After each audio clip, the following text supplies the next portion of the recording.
یہ جو انفیکشنز ہیں یہ پھیلنے کے چانسز نہیں رہتے ہیں. وہ مرد کو ہے یا عورت کو ہے وہ اس کا علاج کرا لیتا ہے تو بات ختم ہو جاتی ہے. لیکن اگر ناجائز جنسی تعلقات جتنی زیادہ عورتوں کے ساتھ تعلقات ہوں گے اتنے ہی زیادہ چانسز ہیں کہ یہ انفیکشن پھیلیں گی اور اتنے ہی زیادہ یہ کینسر ہونے کے چانسز رہتے ہیں. اس کے اوپر دوسری پرابلم یہ ہے کہ شروع کے مرحلات میں جس کو بھی یہ انفیکشنز ہوتی ہیں ان میں کوئی بیماری کے علامات نہیں پائے جاتے، اور جب بیماری کی علامات نہیں ہوتے ہیں تو وہ ان کا علاج بھی نہیں کرواتے ہیں. تو اس لیے وہ آسانی سے سوسائٹی میں جو بھی ان انفیکٹڈ لوگوں کے کانٹیکٹ میں آتے ہیں وہ پھر اس انفیکشن کو پھیلاتے ہیں. اس طرح سے کینسر کی یہ 3 اقسام جو ہیں ان میں سے ہر ایک پہ تھوڑی ساری سرسری ہم نظر ڈالیں گے کہ کون کون سے کینسر ہوتے ہیں اور کس طرح سے ہوتے ہیں. تو سب سے پہلے تمباکو پہ نظر ڈالیں. تمباکو کی وجہ سے 25 سے 30% کینسر ہوتے ہیں، اور ہندوستان کے اعداد و شمار کے حساب سے مردوں میں جو کینسر ہوتے ہیں ان میں 45% اسموکنگ کی وجہ سے ہیں، اور جن عورتوں میں کینسر ہوتے ہیں ان میں 20% تمباکو کے استعمال کی وجہ سے ہیں. تمباکو کی وجہ سے جو کینسر ہوتے ہیں ان میں منہ کا کینسر، ہونٹوں کا کینسر، زبان کا کینسر، گلے کا کینسر، اور اسی طرح سے جس کو فوڈ پائپ بولتے ہیں یا ہوا کی جو نالی ہے اس کا ہے.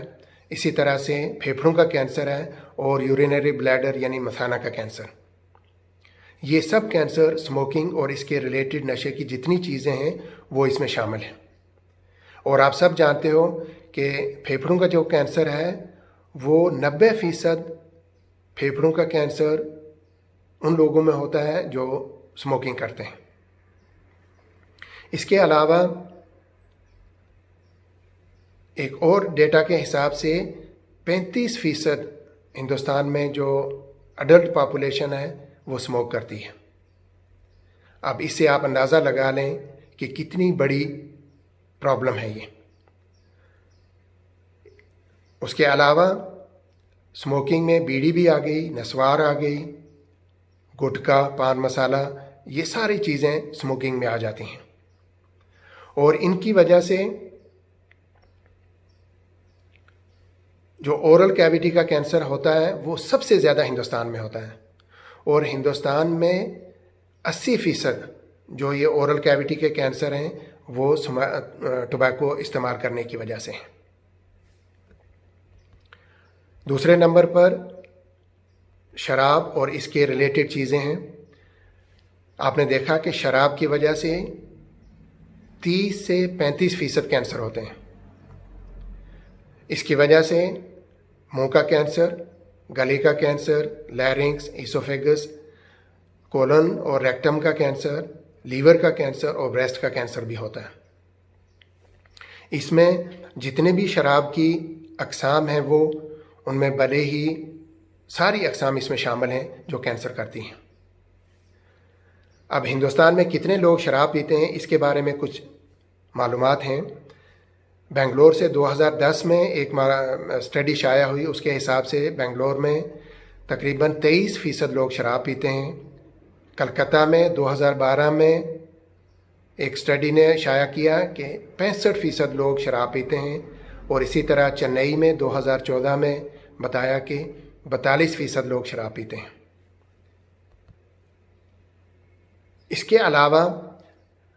جو لوگ شراب پیتے ہیں اور ساتھ میں سگریٹ بھی پیتے ہیں ان میں یہ کینسر ہونے کے چانسز ضرب لگ کے زیادہ ہو جاتے ہیں. تیسرے نمبر پر سب سے زیادہ کینسر کرنے والا انفیکشن ہے اور وائرل انفیکشن، اور یہ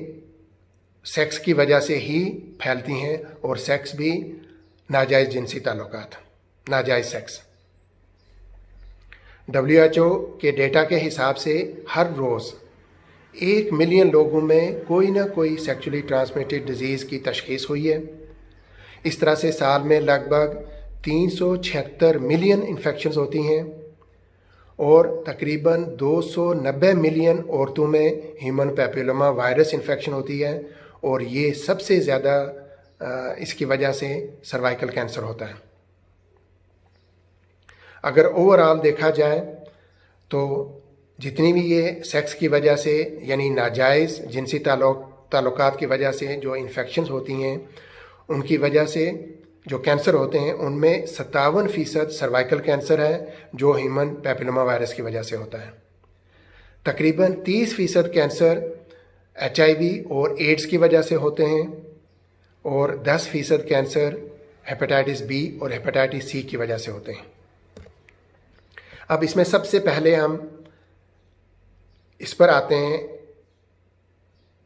HIV اور ایڈز۔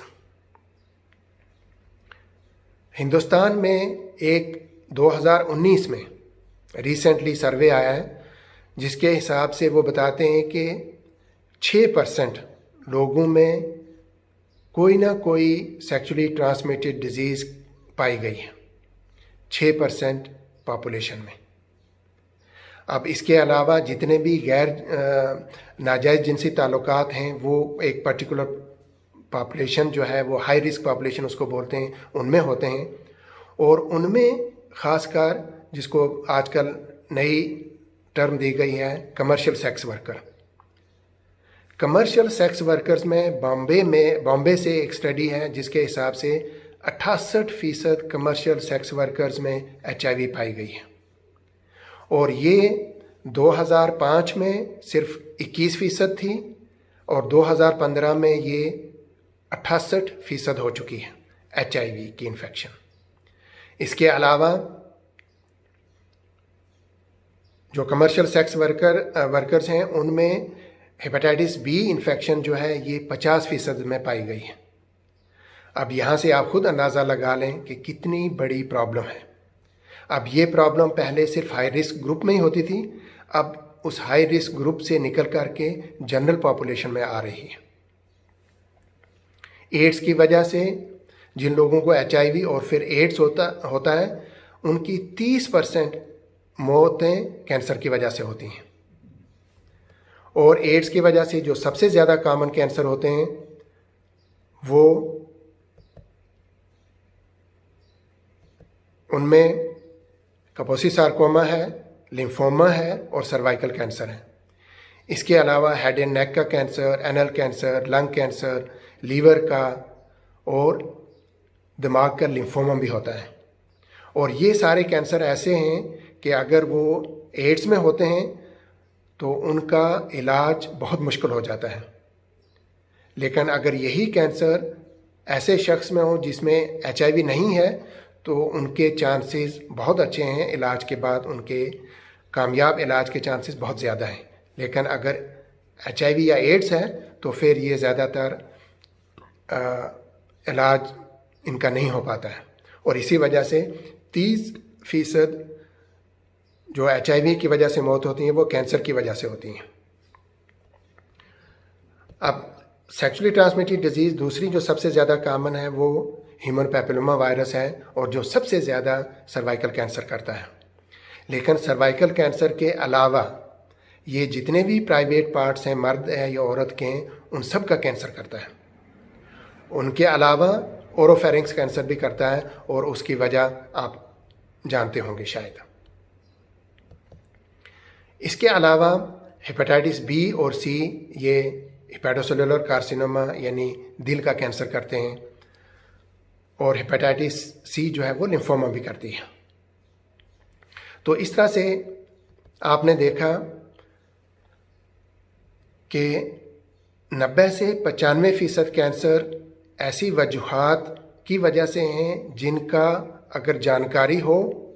اور اگر ان وجوہات کو ختم کیا جائے تو یہ کینسر بھی سوسائٹی سے بہت حد تک ختم ہو سکتے ہیں، اور یہ کینسر کے کنٹرول کرنے کا سب سے زیادہ مؤثر اور سب سے زیادہ سستا طریقہ ہے کسی بھی سوسائٹی میں کینسر کو کنٹرول کرنے کا۔ ہم سب جانتے ہیں کہ کینسر کی یہ ساری معلومات پچھلے 40-50 سال سے ہی آئی ہیں.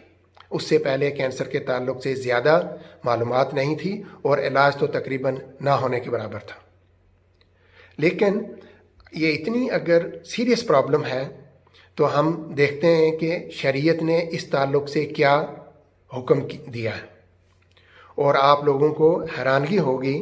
کہ شریعت نے، قرآن نے 1440 سال پہلے اس کے بارے میں واضح احکامات دیے ہیں، اور ان پہ اگر عمل کیا جائے تو لگ بھگ سوسائٹی سے اس مہلک بیماری کا خاتمہ ہو سکتا ہے. اس تعلق سے سب سے پہلے آیت نمبر 219 سورہ بقرہ کی آیت ہے. اس میں اللہ سبحانہ و تعالیٰ فرماتے ہیں یسألونک عن الخمر والمیسر قل فیہما اثم کبیر ومنافع للناس وإثمهما أكبر من نفعهما ويسألونك ماذا ينفقون. تو یہ اس آیت کا ایک ٹکڑا ہی ہے جس کی ٹرانسلیشن ہے کہ اے پیغمبر، لوگ تم سے شراب اور جوئے کا حکم دریافت کرتے ہیں، کہہ دو کہ ان میں نقصان بڑے ہیں اور لوگوں کے لیے کچھ فائدے بھی ہیں، مگر ان کے نقصان فائدوں سے کہیں زیادہ ہیں. اسی طرح کی ایک دوسری آیت نمبر 32 سورہ اسراء کی، اللہ سبحانہ و تعالیٰ فرماتے ہیں وَلَا تَقْرَبُوا الزِّنَا إِنَّهُ كَانَ فَاحِشًا وَسَاءَ سَبِيلًا، اور زنا کے پاس بھی نہ جانا کہ وہ بے حیائی اور بری راہ ہے. سورہ اعراف کی آیت نمبر 33 میں اللہ سبحانہ و تعالیٰ فرماتے ہیں قُلْ إِنَّمَا حَرَّمَ رَبِّيَ الْفَوَاحِشَ مَا ظَهَرَ مِنْهَا وَمَا بَطَنَ وَالْإِثْمَ وَالْبَغْيَ بِغَيْرِ الْحَقِّ وَإِن تُشْرِكُوا بِاللَّهِ مَا لَمْ يُنَزِّلْ بِهِ سُلْطَانًا وَأَن تَقُولُوا عَلَى اللَّهِ مَا لَا تَعْلَمُونَ.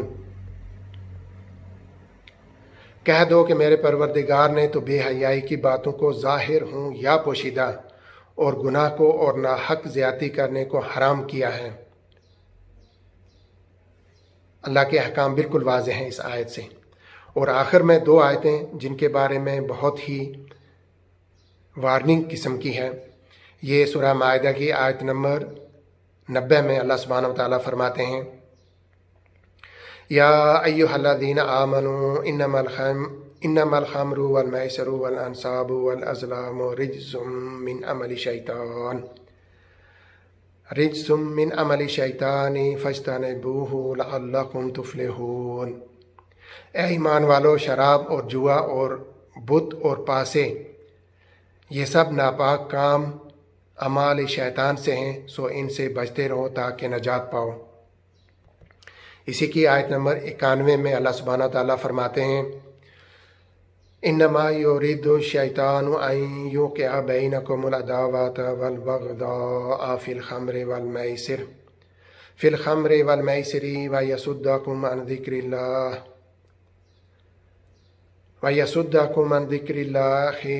وعن الصلاۃ فہل انتم منتہون. شیطان تو یہ چاہتا ہے کہ شراب اور جوئے کے سبب تمہارے آپس میں دشمنی اور رنجش ڈلوا دے اور تمہیں خدا کی یاد اور نماز سے روک دے،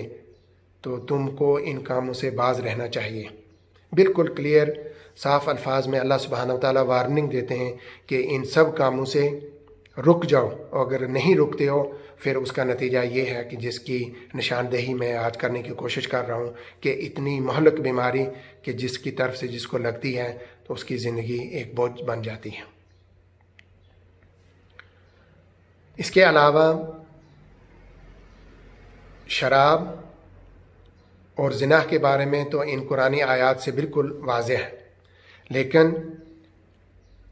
سگریٹ اور تمباکو نوشی کے بارے میں بہت سارے لوگ اس غلط فہمی کا شکار ہیں کہ یہ شاید اتنا زیادہ گناہ نہیں ہے، لیکن اس کے بارے میں ہر قسم کے فتوے ہیں، شاید آپ کی نظروں سے بھی گزرے ہوں گے. مفتی اعظم سعودی عرب نے بھی بہت ساری احادیث کا حوالہ دے کر کے اور قرآن کی آیات کا حوالہ دے کر کے اپنا فتویٰ دیا ہے کہ یہ بھی اسی کیٹیگری میں ہیں، یعنی سگریٹ اور تمباکو نوشی بھی اسی کیٹیگری میں جس میں شراب اور ناجائز جنسی تعلقات ہیں، اس لیے ان سے بھی بچنا چاہیے۔ لیکن پھر بھی ہندوستان کے تعلق سے بھی کچھ مفتیان اکرام کے فتوے ہیں اس تعلق سے، اور ان کے میں آپ کے سامنے پڑھ دیتا ہوں۔ یہ مفتی محمد یوسف لدھیانوی رحمۃ اللہ علیہ ان کا فتویٰ ہے کہ سگریٹ، نسوار، تمباکو بلا ضرورت مکروہ ہے اور اسے اجتناب کرنا چاہیے۔ اسی طرح سے مولانا خالد سیف اللہ ان کا فتویٰ ہے کہ وہ بھی یہ کہتے ہیں کہ سگریٹ اور اس کے ریلیٹڈ جتنی بھی چیزیں ہیں جو لوگ نسوار، گٹکا اور استعمال کرتے ہیں، وہ بھی کہتے ہیں کہ ان سے اجتناب کرنا چاہیے، یہ مکروہ ہیں، اور کیونکہ یہ خود کو بھی نقصان دیتے ہیں اور باقی لوگوں کو جو آس پاس ہیں ان کو بھی نقصان دیتے ہیں، اس لیے یہ مکروہ ہیں اور حرام کی کیٹیگری میں آتے ہیں۔ تو ان سب چیزوں سے بالکل بات واضح ہو گئی کہ کینسر جو آج کل ایک پبلک ہیلتھ پرابلم ہے، وہ 90 سے 95% صرف 3 اسباب اس کے ہیں، ان میں 30 سے 35% شراب اور اس کی تعلق سے جو چیزیں ہیں، 25 سے 30% تمباکو نوشی اور اس کی جتنے بھی تمباکو کے تعلق سے لوگ چیزیں استعمال کرتے ہیں اس میں شامل ہیں، اور 15 سے 20% جو ناجائز جنسی تعلقات کی وجہ سے انفیکشن پھیلتی ہیں ان کی وجہ سے ہیں۔ اور اگر اسلام نے اس بارے میں بالکل واضح احکامات دیے ہیں کہ ان سے رک جاؤ، اگر ہم اسلامی اور قرآن اور احادیث کے احکامات پر عمل کرتے ہوئے ان چیزوں سے رک جائیں گے تو یہ مہلک بیماری سے جہاں خود بچیں گے وہاں سوسائٹی میں بھی اس سے نجات مل سکتی ہے، اور ان کی بالکل تقریباً یہ ختم ہو سکتے ہیں۔ ضرورت صرف اس بات کی ہے کہ ہم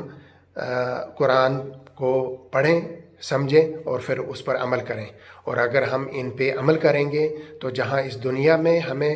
اللہ نے اچھی زندگی، صحت مند زندگی کا وعدہ کیا ہے اور وہ اس آج کی بحث سے بالکل واضح ہے، وہیں آخرت میں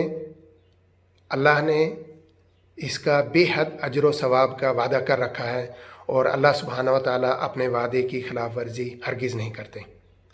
اس طرح سے اللہ کے احکام پر عمل کر کے جب ہم کل اللہ سبحانہ و تعالیٰ کے سامنے حساب کتاب کے لیے پیش ہوں گے تو مجھے امید ہے کہ اللہ ہمیں ہمارے باقی کے گناہ بھی بخش دے گا اور ہمیں بخشش کر کے جنت عطا کرے گا، اور جنت کسی بھی انسان کو مل جانا اس سے بڑھ کر کے اور کوئی انعام اور کوئی نعمت نہیں ہے۔ مجھے امید ہے یہ سب معلومات ہمارے لیے فائدہ مند ہوں گی، اور اس میں خاص کر قرآن کی آیت اور حدیث کے بولنے میں اور ذکر کرنے میں اگر کوئی غلطی ہو تو میں اللہ سبحانہ و تعالیٰ سے اس کی معافی مانگتا ہوں، اور اس کے احکام جو چھپے ہیں ان قرآن کی آیات اور حدیث میں وہ آپ تک پہنچیں اور آپ سب اس سے فائدہ اٹھائیں، خود بھی صحت مند رہیں اور سوسائٹی کو، اپنے آس پاس کی سوسائٹی کو بھی صحت مند رکھنے کی کوشش کریں۔ السلام علیکم ورحمۃ اللہ وبرکاتہ۔